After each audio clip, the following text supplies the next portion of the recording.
Welcome all, and welcome to this seventh live session on fundamental of protein chemistry.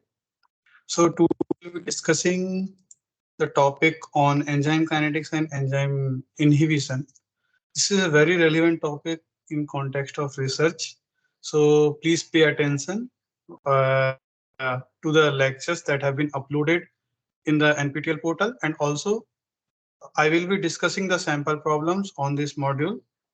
And if you have doubts on it, you can ask me, you can clear it out in the forum, and also you can email me. So let me start my presentation. Please confirm once the slides are visible. Can somebody confirm is slides are visible?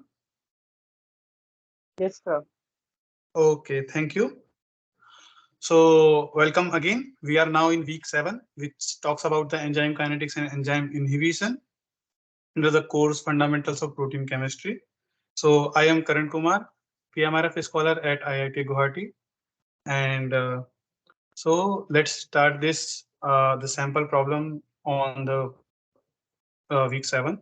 So you might have gone through the course, the lectures that have been uploaded into NPTEL portal, and the concept that you might have encountered are enzyme kinetics model. There are various models you might have studied: Michaelis-Menten model for the single substrate, then bi-substrate such as ping pong by, ordered by, then random by, random sequential, ordered sequential. There are various type of models. Other than that, there are tertiary mechanisms also. Then the assumptions behind that, uh, assumptions behind the Michaelis-Menten model, and the different plots, the conversion of the equation, then derivation of the equation, Michaelis-Menten kinetics, then Adis-Hofstee plot, then double reciprocal plot. There are various plots you might have gone through in the lectures. Then the inhibition kinetics also we have touched upon.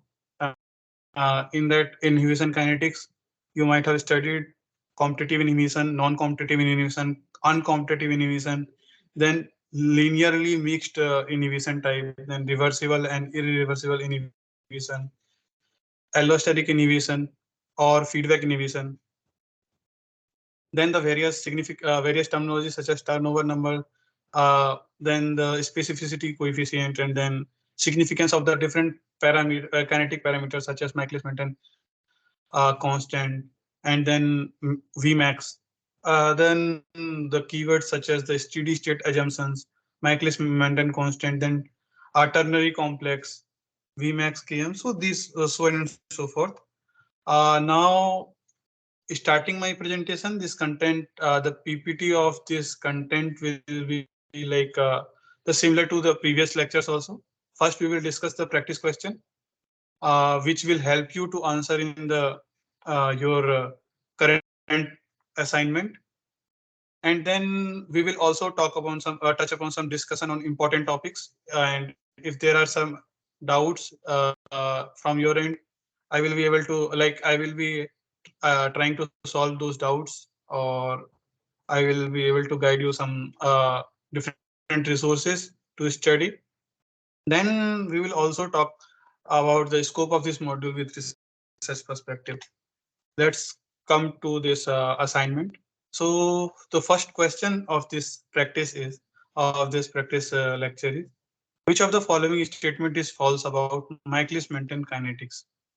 So you have studied the Michaelis-Menten kinetics. So try to answer this. Your options are: Km is numerically equal to the Ks at which the reaction rate is half of its maximum. Then it describes the single substrate enzyme. Option C is Vmax is the reaction rate when the enzyme is fully saturated by substrate. Or option D, it assumes the covalent binding occurs between the enzyme and substrate. So what do you think? So option D. Option D. Okay. What about other options? Are they correct? Yes, sir, they are correct. Okay. Okay. So very good. Your answer is correct actually. Here in single substrate kinetics or Michaelis-Menten kinetics, when we say talk about it, then these all are reversible binding, not the covalent binding. So if covalent binding is there, then it means the substrate will treat the enzyme as an inhibitor. Like enzyme, when there is a covalent binding between the enzyme and substrate, then the reaction will not forward. Reaction will not go into the forward direction, as we know. Yeah, yeah. As we know that the equation is E plus S. This gives you ES complex. First you get the enzyme substrate complex, and this reaction is so fast, then we do not consider this as a reversible reaction in the forward direction. Then enzyme substrate complex is split up and gives enzyme and product, the free enzyme and product. This free enzyme is can be used for another substrate binding, and henceforth this cycle goes on and you get the product. Okay, this is the basics fundamental of enzyme substrate complex formation and the Michaelis-Menten kinetics. So here the enzyme substrate is not bounded to the covalent binding. However, it occurs as a some kind of rearrangement, but it does not assume the covalent binding. These are the reversible binding. Now coming to the next question, which of the following is the correct form of Michaelis-Menten equation? So your options are initial velocity is equal to maximum velocity into concentration of substrate divided by Michaelis-Menten constant plus product concentration.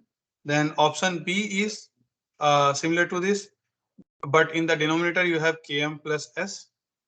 However, in the numerator you have initial velocity into S. Then option C is maximum velocity into substrate concentration divided by Michaelis-Menten constant plus substrate concentration, or 1 by V is equal to V into S divided by V maximum into S plus 1 by V max. Which is the correct Michaelis-Menten equation? Can you identify? Yes. C.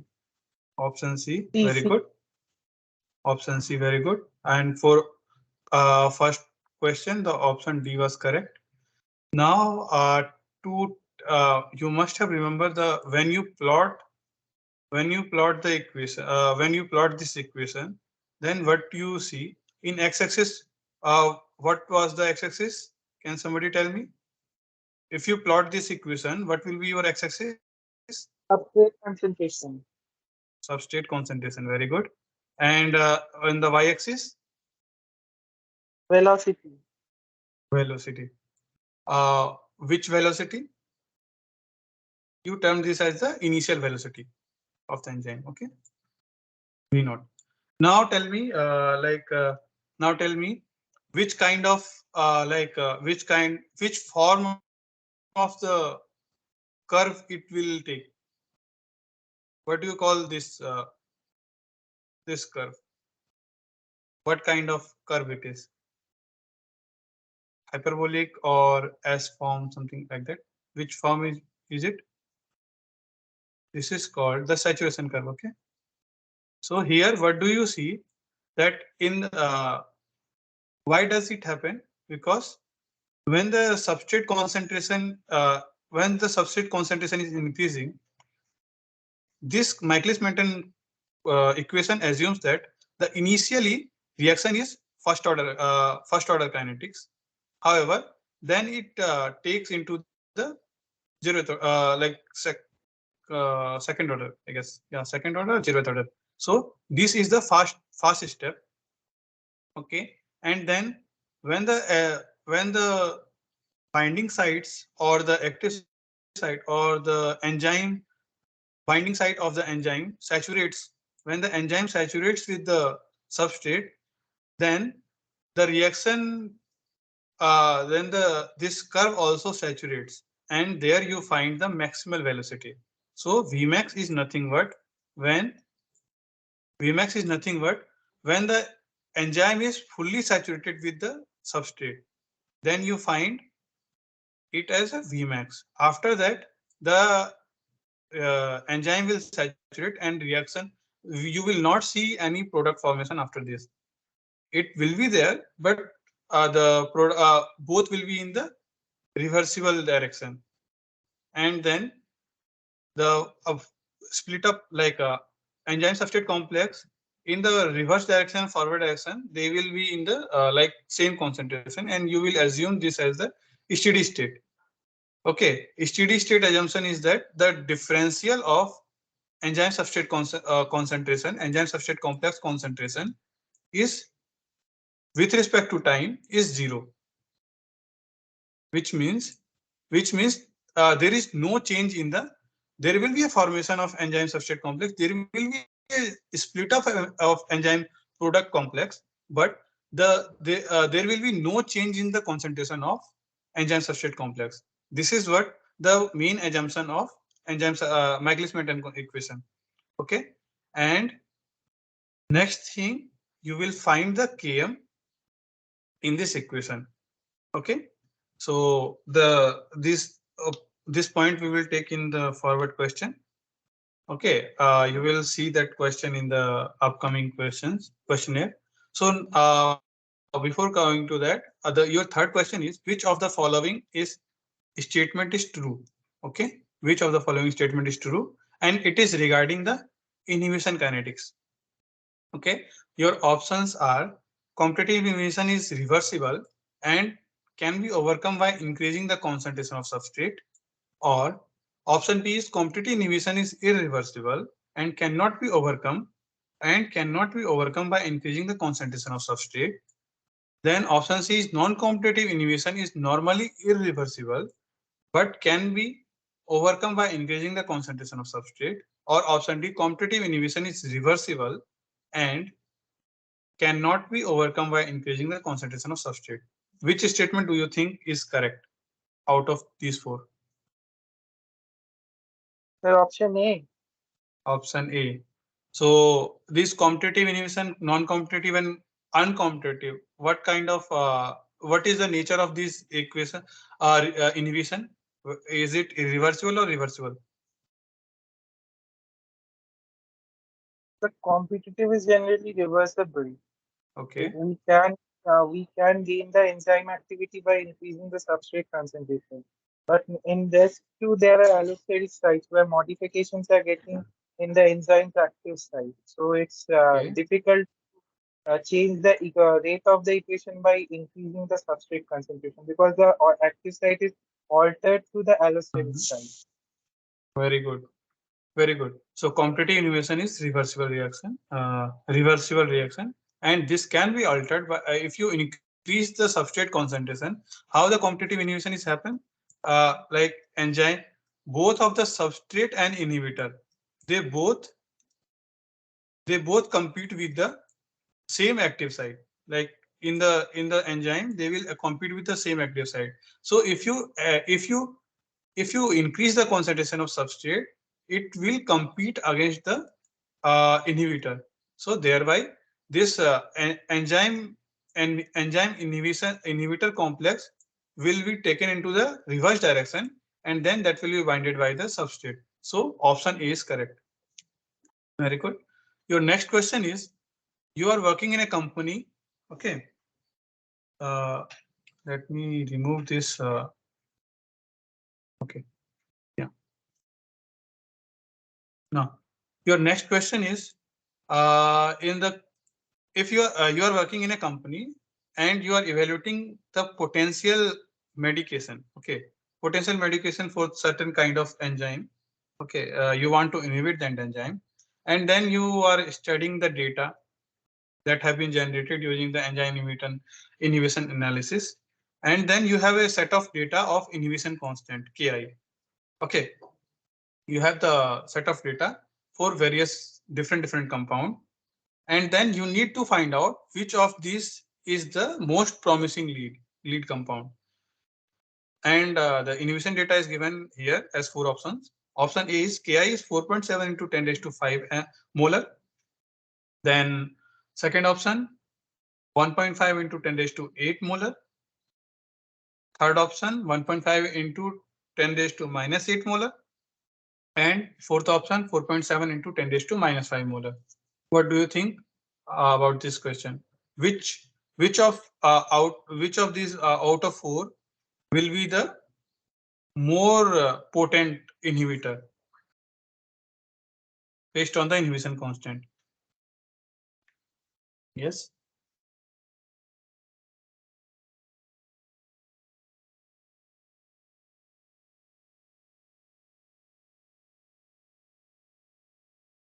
Any guess? Or the rationale behind your answer when you are giving any guess?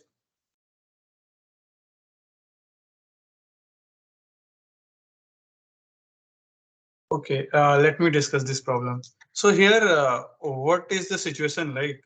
Uh, to identify, first you need to analyze the situation here.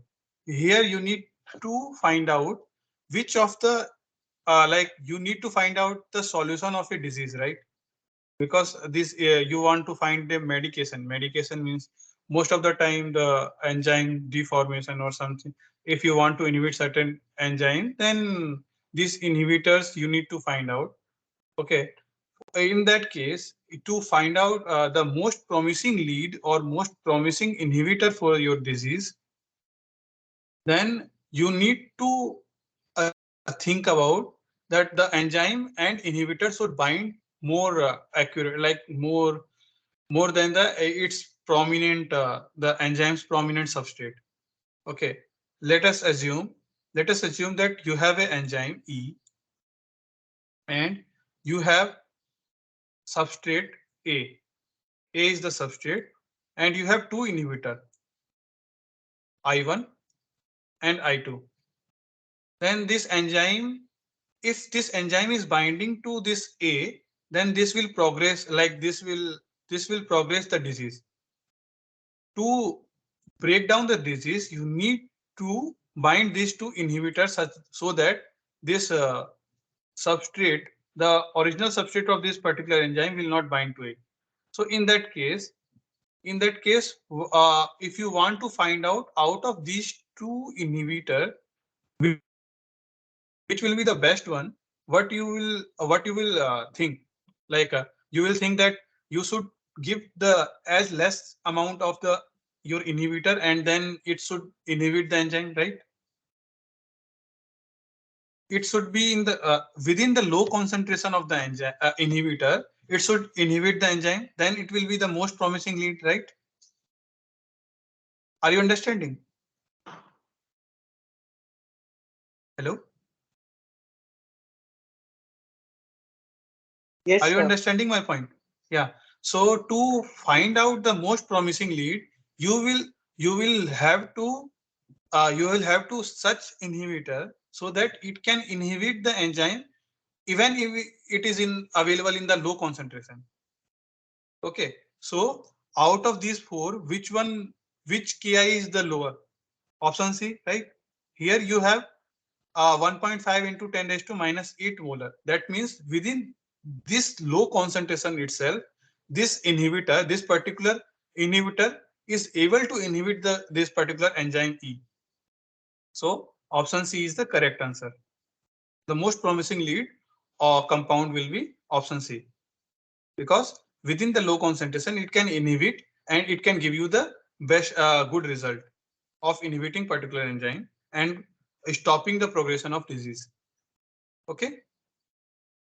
Now coming to the next question. In a plot of 1 by V against 1 by S, okay, 1 by V against 1 by S for an enzyme catalyzed reaction, the presence of competitive inhibitor will alter. Okay, your options are curvature of the plot. Option B, intercept on the 1 by S axis. Then intercept on the 1 by V axis, means 1 by Y axis, and or the pKa of the plot.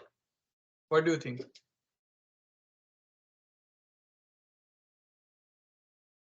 First tell me 1 by V against 1 by S. Which plot is it? It is The line Which waiver bug plot. very good. Line-Weaver work plot or double reciprocal plot, right? Yes, sir. So yeah, Option B. option B. You are talking about option B. Let me first draw this. Okay, you are talking about option B, intercept on the 1 by s axis, right? So, and we are talking about the competitive inhibitor. So why do you think option B? Why it will change the 1 by s axis? Sir, because in Can competitive inhibition, the Vmax remains the same, but the Km changes. Km changes? Very good. Okay, There's a half so concentration. yes, can you give me the equation of non-competitive inhibitor? Oh, competitive inhibitor, sorry. The equation first give me the equation of double reciprocal plot. It is just the inverse of Michaelis-Menten equation, right? So Yes, your sir. equation will be 1 by v is equal to, tell Yes, me, sir, I 1 have by v is equal to Km by Vmax, right? Km by Vmax this. Sir. into 1 by s, right? Plus what will be your intercept? It will be 1 by Vmax, right? Now this is the without inhibitor. So if you plot this equation, then you will have intercept at y 1 by Vmax. Okay, here somewhere here. Then on the x-axis you have slope of this Km by Vmax, and you will have slope of minus 1 by Km, right? Somewhere here, anywhere. Let us assume it is here. You will have intercept on x-axis at 1 by and y-axis you will have 1 by Vmax. And then you plot it, right? Okay. Now, what will be the and your slope will be Km by Vmax.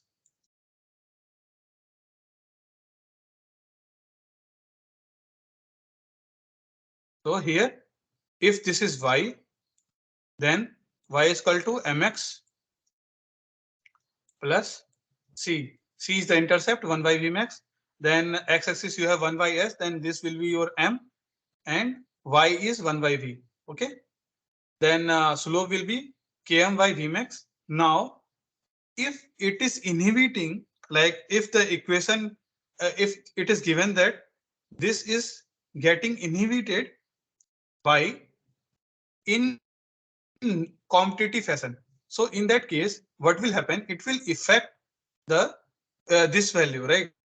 In the equation, if you write the equation of competitive inhibition, in the competitive inhibition, what will be your equation?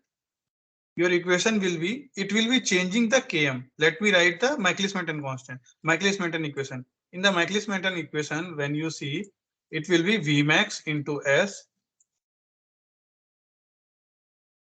divided by Km plus S. It is your Michaelis-Menten constant, but where will it inhibit? It will inhibit at the Km side.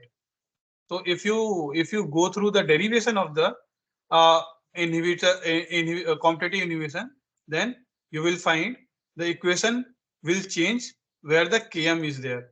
So in that scenario, your Km will be changing. Intercept at the 1 by x axis means your x-axis intercept will change. However, the intercept at y-axis will not change, right?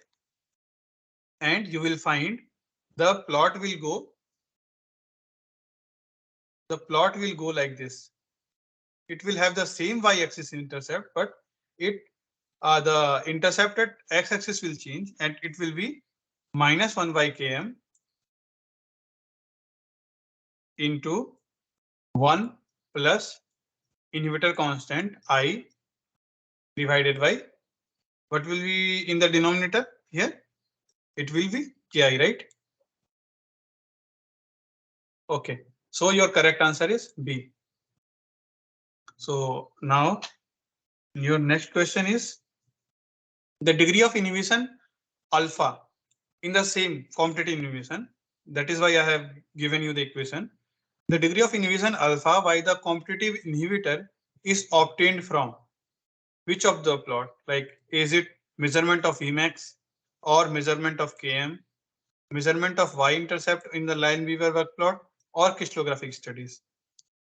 Where will you find the degree of inhibition of alpha? The option C. Option C, measurement on the y-intercept of the Lineweaver work plot. So sorry. Option B. Option B. Option B, measurement of Km. Yes, how it is Yes, changing. yes. You will find the option like you will find the intercept, like when you find the x-intercept here, because alpha will be appearing somewhere here, right? Alpha ki, right? So in that scenario, you know the x-intercept. If you put this equation, then you already know the km of this uninhibited, like when it is not inhibited, then your intercept will be minus km, minus 1 by km, right? And if it is inhibited by the competitive inhibitor, then your intercept will be x-intercept will be minus 1 by km in minus 1 by km into 1 plus inhibitor constant divided by inhibitor concentration divided by alpha into ki. So here you know km, you know ki, then you can identify alpha. Okay, so your option B is correct. Okay. Now coming to the next question. In competitive inhibition, the same the all three questions were from the competitive inhibition. So in competitive inhibition, an inhibitor binds to an enzyme to a site at a site other than active site, or binds only to the substrate, or binds reversibly to the active site, or binds covalently to the ES complex. What is your answer for this question? Option C. Option C. Very good. We have already discussed this. So now coming to the next question. Ternary complex is not formed. So this is a type of which kind of how many substrate you will find in ternary complex? When the ternary complex will form? If you are given an So, enzyme, when there will be so more than one substrate, right? When there yes, is a sir. presence of more than one substrate, then only you will find the ternary complex, right? So Yes, sir. you need to identify the ternary complex is not formed in which kind of reaction? Ordered by reaction, random by, ping pong by, or all of this? So option B. Option B, random by. Yes, Do you really think so? I'm not Okay. sure. Okay. So your correct answer is ping pong by. I will tell you why. Because in case of ordered by and random by, these both are the sequential type of reaction, right? So in this sequential type of reaction, like if enzyme is given, like if you have an enzyme and you have two substrate A and B, let us say A and B, and it is binding to the ordered by fashion. In that fashion, you will be knowing which substrate will come and bind to the first two enzyme and which substrate will be second. Okay, so in ordered by, what happens? Both of the substrate will bind first, okay, in sequential manner, and then at the end you will find you will be noticing the release of the two different products or one single product also you can find out. Okay, but when it is binding, when first substrate is binding, then it is a like enzyme substrate complex. Once then again second substrate is binding, then it will form the ternary complex, because you will have a condition where you will find you have three things bind to the same enzyme, like two substrate bind to the same enzyme. So this is called the ternary complex. Okay. However, in the case of ping pong by, the first substrate will come. The first substrate will come. It will form a EA complex. Then it will release the. It will form a EA complex. Then it will release the first product. Okay, and your enzyme will be altered, acylated or any kind of form. Okay, and then the second substrate can only bind to this altered enzyme. Okay, so in that fashion, you will never find. Then the second substrate will only come when the first product is released, and then you will see the E-B complex formation, and then your second product will release Q, and your enzyme will be in the original form. It will release in the original form. So likewise, you will never see this kind of complex formation where the both of the substrate will bind and it will form a ternary complex. So it can only happen in the sequential form, like either in the order by or random by, but not in ping pong by. Okay.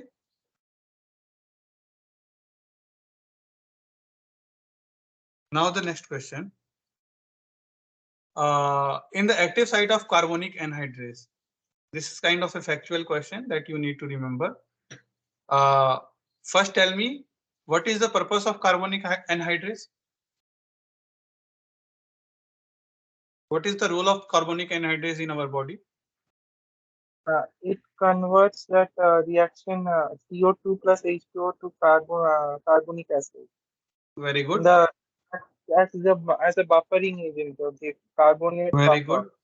Very good. Very good. Carbonate buffer, and that carbonate buffer helps us to regulate the pH of our system, our body, right? Yes, sir. In that fashion. So now you all know that in the carbonic anhydrase enzyme, Zn2 plus is there. Okay. Zn2 plus act as a cofactor.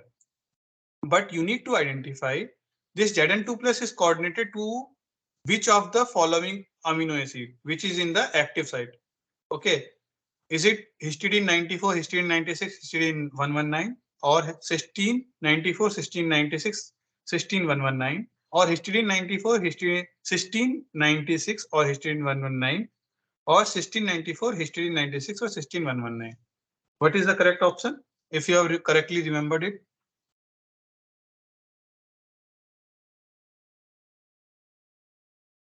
Yes. This was a factual question. You need to remember here in the carbonic anhydrase case, here all three amino acids are histidine only. So option A is correct. And the position of these histidines are 94, 96, and 119. These forms a catalytic triad, and then wait a second, yeah, and then these amino acids coordinate Zn2 plus into the active site. Okay. Now the next question is, which of the following statement is not true for an isozyme? Okay, for an isozyme. Now option A, they differ in the amino acid sequence but catalyze the same chemical reaction, or they have the same Km value, or they vary in the chemical and physical properties, or they are regulated differently. Which is not true for an isozyme? Option C. They vary in chemical and physical property. That might not be correct. In some of the cases, it can be there. Like because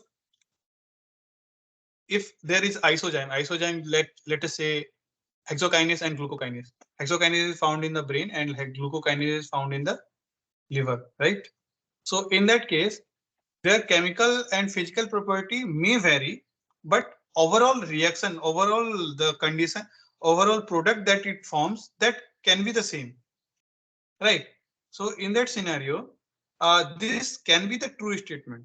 It can vary, and they are regulated differently. This statement is also correct because the similar example as I am taking as a glucokinase and hexokinase, both of them are inhibited by their feedback inhibitors, right?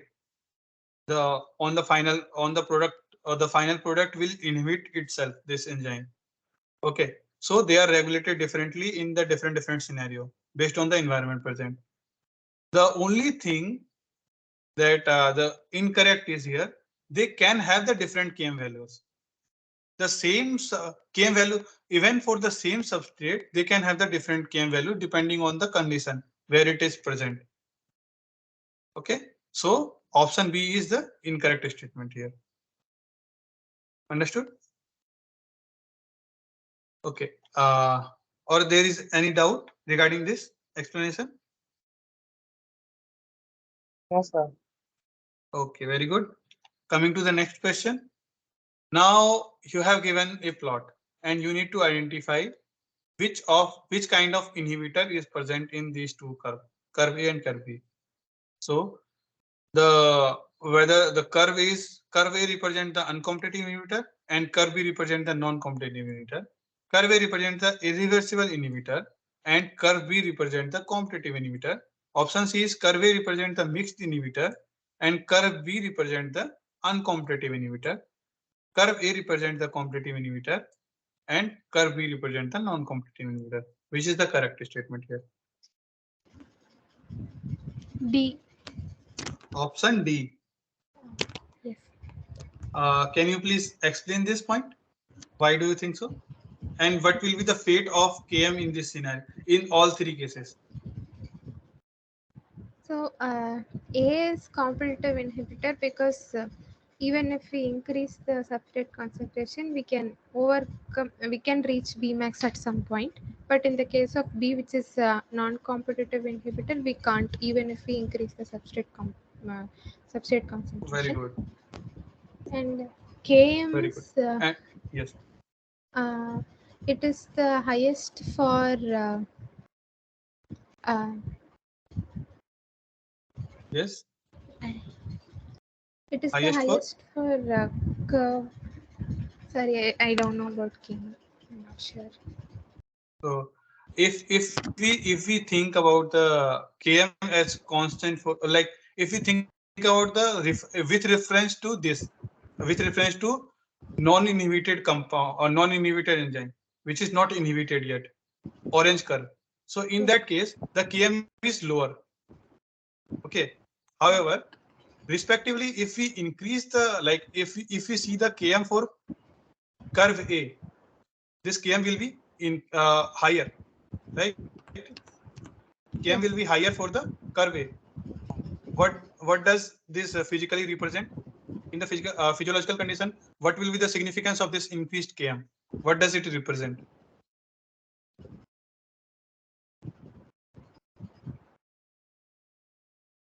It actually represents what, that in the non-inhibited case, you will need the lower substrate concentration to saturate the enzyme, right? Yes. But when the Km is increased, that means you will need higher substrate to saturate the enzyme, right? That is what the curve A is representing. And in case of curve B, it alters the Vmax and Km both. The Vmax will be reduced and new Vmax will be this one, right? New Vmax will be this one. So its Km will be half of its Vmax, means somewhere here, right? And this Km will be different from both of these, right? Yes. Yes, sir. Okay. Coming to the next question. In case of non-competitive inhibitor, x-intercept of Dixon plot. Do you remember the Dixon plot? So x-intercept of Dixon plot under substrate saturating condition gives which of the following? Dissociation constant of ESI complex, that means the alpha Ki, or substrate inhibition constant Ki, or equilibrium constant Ks, or beta Kp. What does it give?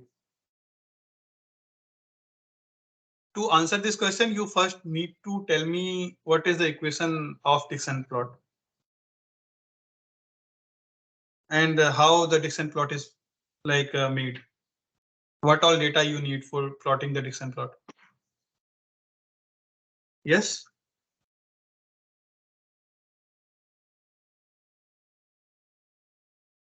Can somebody tell me?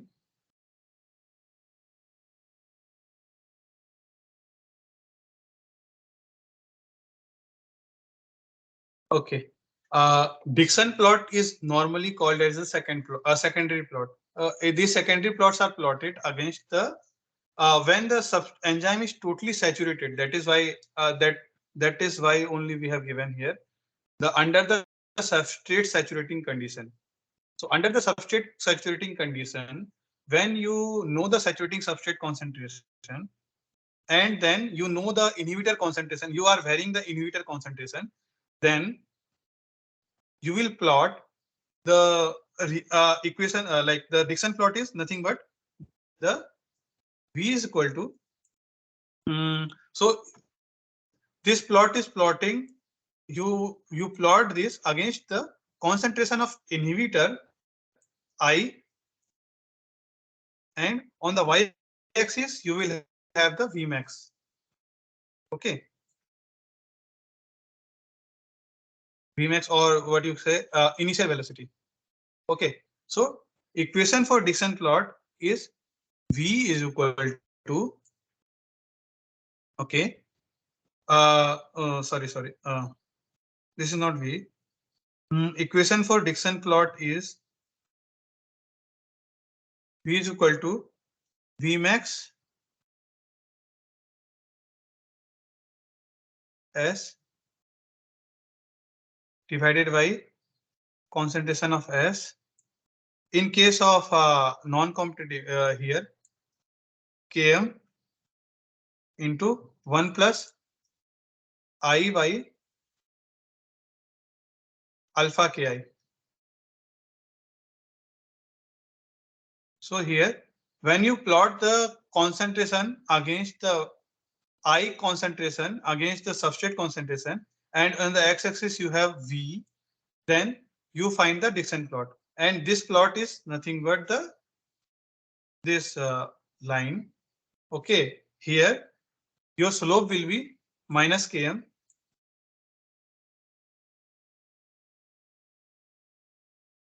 No, am I? No, I am wrong, I guess.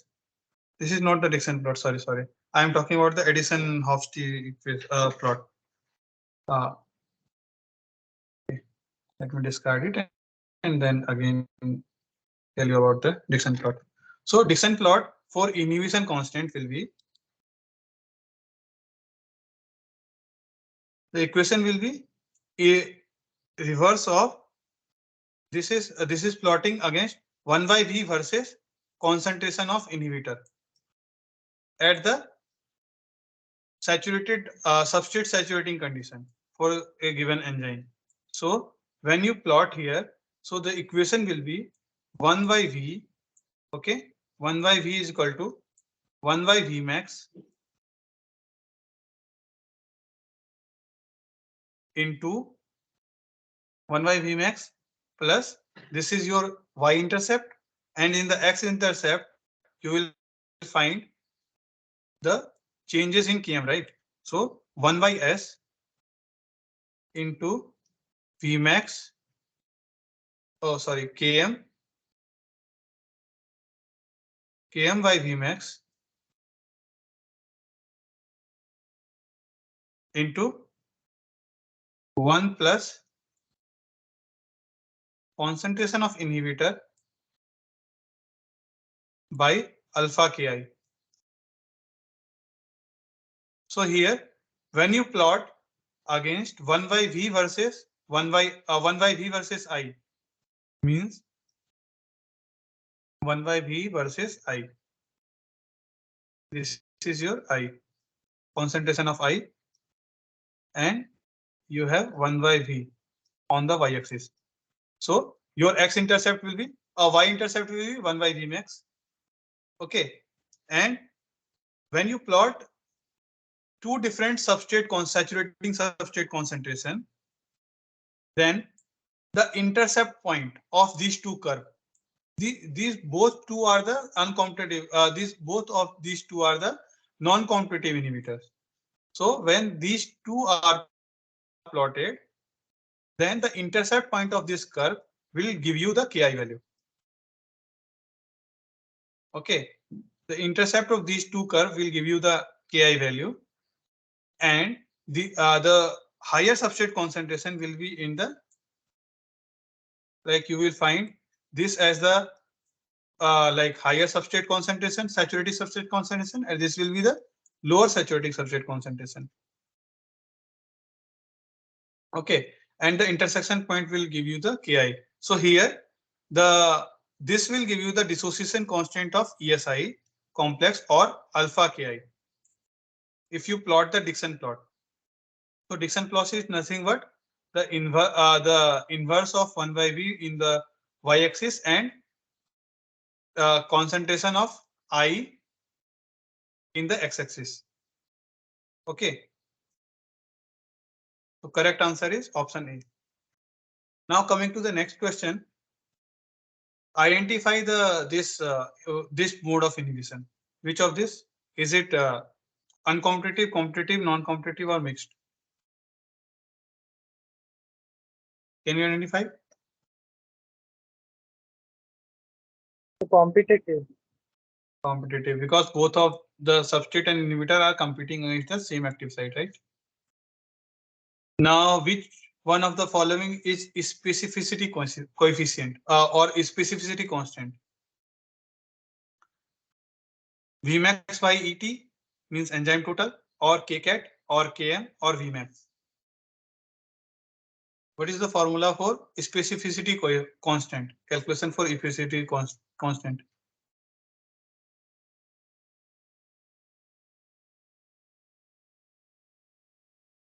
Can you identify?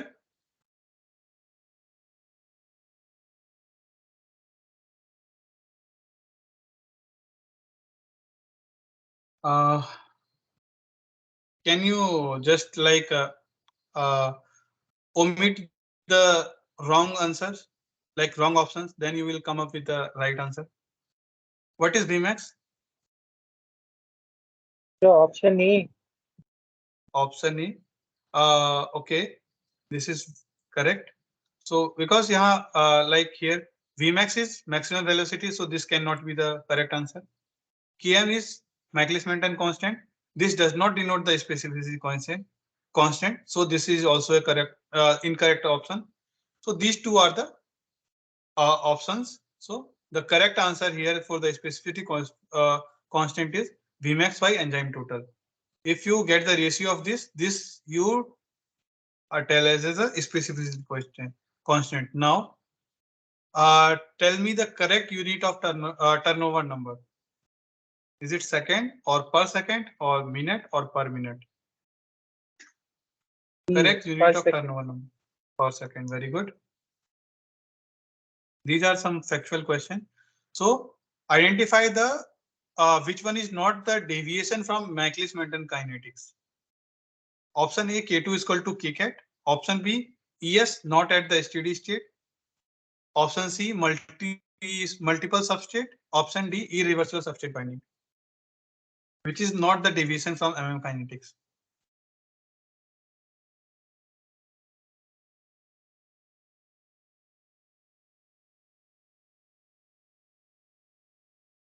Can you identify? Option C. Option C. If you have multiple substrate, will it follow the Michaelis-Menten kinetics? So then it can depend on the type of bond binding, which is actually this was a tricky question here. The correct answer here is the K2 is equal to Kcat, because this should be there. K2 equal to Kcat only, then it will follow the Michaelis-Menten constant. In that condition, that means the K2 will be nothing but your turnover number, or that does this actually follows a Michaelis-Menten kinetics. The question here was to find out which is not the deviation, means which is following the Michaelis-Menten constant. So option A is correct here. Here in Michaelis-Menten constant, ES should be at the steady state. If it is not at the steady state, concentration of ES is not at the steady state. That is what the assumption of the Michaelis-Menten constant was, right? So steady state assumption was ES, concentration of ES should be at the steady state. That means it should not change with time. So this is actually, if it is not at the steady state, that means it is at the deviation, like Michaelis-Menten. This is correct option. Now the irreversible substrate binding. This is also this also does not follow the when the irreversible substrate binding is there, then also it does not follow the Michaelis-Menten constant, because the main assumption of the Michaelis-Menten constant was it should follow the reversible substrate binding. Then only the product will be released, right? And if it having the multiple substrate, then also it deviates from the Michaelis-Menten constant, because Michaelis-Menten constant, Michaelis-Menten kinetics was given for the single substrate. This was there in the first question also, right? Michaelis-Menten kinetics deals with the only single substrate. It does not deal with the multiple substrate. So correct answer here was the option A. Now coming to the next question. What is the correct measure of reaction efficiency? Km, Ki, K equilibrium or Kcat?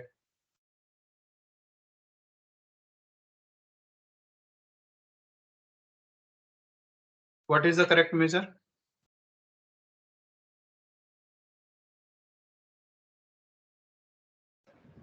Kcat is it?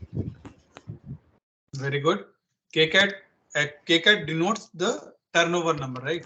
So the more Kcat, more Kcat, the more turnover number. That means, and like reaction is more, reaction will be more efficient and enzyme is more efficient, right?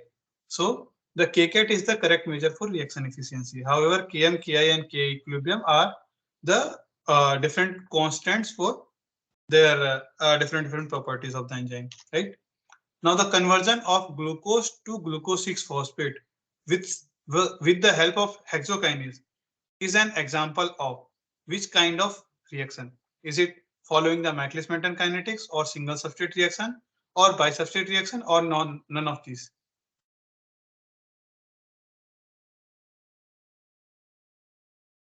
What is the correct option? Bisubstrate reaction. Very good.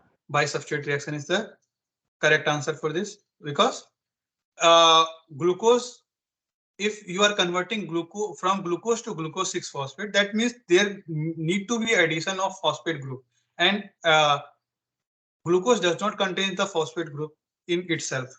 So it means the hexokinase will need another substrate to transform from that substrate to glucose, so that it will form a glucose 6-phosphate. That means it is a bisubstrate reaction, right? Okay. Now the next question is, active site cleft of RNase A consists of which amino acid residues? Your options are lysine 41, histidine 12, histidine 119, cysteine 94, cysteine 96, lysine 119, cysteine 94, histidine 96 or serine 119, or histidine 94, aspartic acid 96, histidine 119. What is your correct answer? For active site cleft of RNase A. Ma'am has discussed this many times, I guess. Like from module 1 to module 7, I guess in all, most of the examples he has taken the RNase A. So I thought of taking out asking you a question on this. What is the correct answer?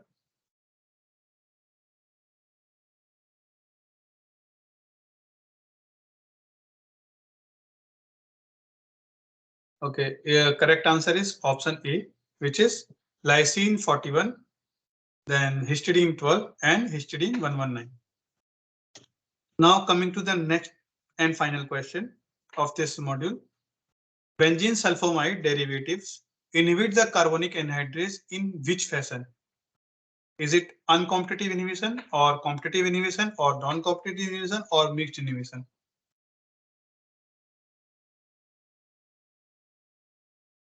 This is also taken from the slides itself, like in the lecture number 35 or 34 it was there.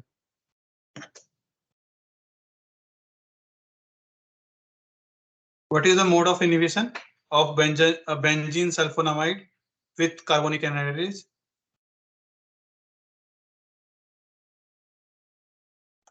It inhibits with the non-competitive fashion. Okay. Now coming to the research problem of this, ma'am till now have discussed about the derivation of all the single substrate kinetics, right? You have got the plot between the all competitive inhibition, non-competitive inhibition, then uncompetitive inhibition, then derivation of the Dixon plot, derivation of the Edis-Hofstee equation, then the double reciprocal plot, Maclaurin-Menten plot. You have got the derivation of all of these, but ma'am has not touched upon the bisubstrate reaction, how you will derive the equation for bisubstrate reaction such as ping pong bye bye. You have understood the concept of it. That is very good. You have understood the concept of ping pong bye bye, random bye bye, and ordered bye bye. But many of the time, the lipases or certain enzymes, they follow even in the glycolysis pathway also. There are certain enzymes which follows the ping pong bye bye kinetics. You might have seen in the slides also. So if you want to model those kind of system, how you will model, how you will derive the mathematical equation for those kind of for those kind of reactions condition. So in that scenario, I would like to tell you that this thing, to follow that, you can follow my these two papers. In that I have used the a mathematical modeling technique in the, like, in this paper, ultrasound assisted enzymatic biodiesel production. So here in this paper I have derived the ordered by equation, and the second paper, mechanistic investigation of sonoenzymatic synthesis of N-butyl levolinate. Here I have derived the ping pong by. So if you open these two papers and you go to the supplementary material of this paper, these two papers, you will find the explicit derivation of the two reaction condition. I will show you here. So this is the ping pong bye. Okay, so I will briefly tell you how this reaction is happening. So in the ping pong bye, as you have already understood till now, that the one substrate will come, second substrate will, first product will release, second substrate will come, and second product will release. So the one enzyme which is Candida antarctica lipase B, which is used almost all kind of industry in the esterification, transesterification, biodiesel production, then the solvent production. In many of the cases, and polymer chain reaction, then in cosmetic industries, then emulsification, everywhere this enzyme is used. So to understand the mechanism of this, how it progress, like how it takes into account, then I have derived the mathematical model of this, and also I have identified the kinetics of the which kinetics it follows. So basically what it can be comprised, this the esterification using this enzyme can follow it actually comprise of 4 steps. In the first step, the binding of the first substrate, which is levulinic acid, to the active site, which is followed by the nucleophilic attack of the serine residue on the carbon-carbon. I will show you the fashion of also how it is happening. Then the transfer of hydrogen atom from histidine residue to the oxygen atom, and it will form a acyl enzyme intermediate and release of the water, which is the first product. Okay. Then in the second nucleophilic attack of the alcohol on the carbonyl carbon, and that transform and makes the second tetrahydride intermediate. And in the fourth step, you will release a ester, which is the second product. So similarly, that is diagrammatically represented here, and also in the cyclic form it is represented here. So if you want to derive, you can refer this document. I will share this document with you, or also you can find this on my Google Scholar profile. When you open the paper, these two paper, you will find how I have derived the equation. The final equation I will show you directly. So this is the final equation of ping pong bye. You can see how big it is, right? in this I have not taken account of the what you say, the inhibition constants. Only few of the inhibition I have taken account, which is the inhibition with alcohol and inhibition of water. Then there are in the different scenario also I have given the how this ping pong bye-bye mechanism will evolve in the case of different inhibition. You can refer this paper. You can refer this paper, and you can, if you have any doubt related to it, you can ask me. Okay, this is with respect to the ping pong bye-bye model. Now coming to the another model which is ordered bye-bye. Now the same enzyme, the isoenzyme of this enzyme, which is the the enzyme derived from the another organism, which is Thermomyces linguicis lipase. So this particular study is focused on the biodiesel production. So here taken, what I have taken that the first the enzyme will react with the first substrate, okay, A, which is triglyceride, and then it will form a like kind of a enzyme A complex. Then the substrate will come, which is methanol, and it will form a ternary complex, that what we have discussed previously, right? Then it will release the diglyceride and water, not water, diglyceride and monoglyceride. Okay, and in that one ester product, one FAME will be released and one diglyceride will be released, and both of them will be a kind of a order. They will follow a order. That is why these are called the ordered bye-bye sequential reaction. So similarly, I have derived the equation based on the King's-Altman procedure. You can also search this procedure, or you can go into the reference section I have given here. You can download, you can read this paper where the King's-Altman procedures have been derived for the multiple substrate. In case of the multiple substrate, how you will follow, how will you will derive the equation. So this using the same technique, I have derived the equation, and you can refer this paper to find out how you can like if you the different this cyclic process to derive the equation for ordered bye-bye equation. Similarly, you can derive for the random bye-bye also. That will be your homework. I will not check it, but just to practice, you can follow. If you want these two papers, then I will upload this. I will upload these two papers while I will be uploading the the lecture slides of this live session. Or else you can directly go to my Google Scholar page, and there you can find these two papers. Okay. So this is how you can derive the bi-substrate reaction, and this also I had discussed in the previous lecture, how you can identify the active site, which is very much crucial to understand the reaction mechanism. So these all softwares you will need. And I will be taking, if many people need the Autodoc protocol, then I will be taking a separate session, which will not be in this live interaction session. Apart from that, based on your interest, I will take the docking session and how to analyze those results.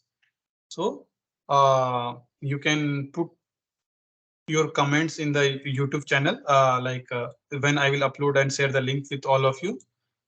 So till then, okay, this discussion is closed now. Now, if you have any question regarding to the module or the any suggestions you want to give, how to improve the how to improve the interaction and all, you can give it to me, or you can post that into the discussion forum. If there are any other question, I will be happy to answer that.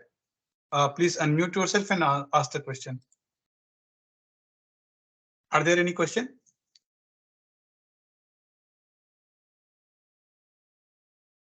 No, sir.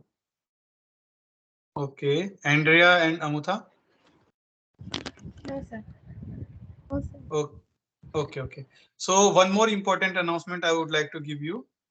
In the course portal, you will see that in the problem solving session, there is a a separate section have been added, survey on the problem solving sessions. So here you can kindly fill this forum, kindly fill this Google form and give your feedback whether this problem solving session was like the main motto of this was to help you to learn through and to solve your doubts and also help you to solving the current assignment problem. So if you have find out that this was helping you, then you can fill out this forum, this form, and then also submit your feedback as per your convenience. This will only take 3 or 4 minutes. And also, if you know some other learners, your fellow learners, you can request them also to fill out this form. This is very much this will be very much helpful for us to improve our lectures and the live sessions. Uh, so, that's all from my side. If you have any doubt, you can ask me, or else we will end this session now. Okay. Okay, then thank you all for joining, and hope you all Thank you, have sir. or you all are having the like very fruitful sessions, and your time are being utilized for the some good need. Okay, thank you so much for joining, and I hope you all will join in the next session also. Thank you so much. Thank you.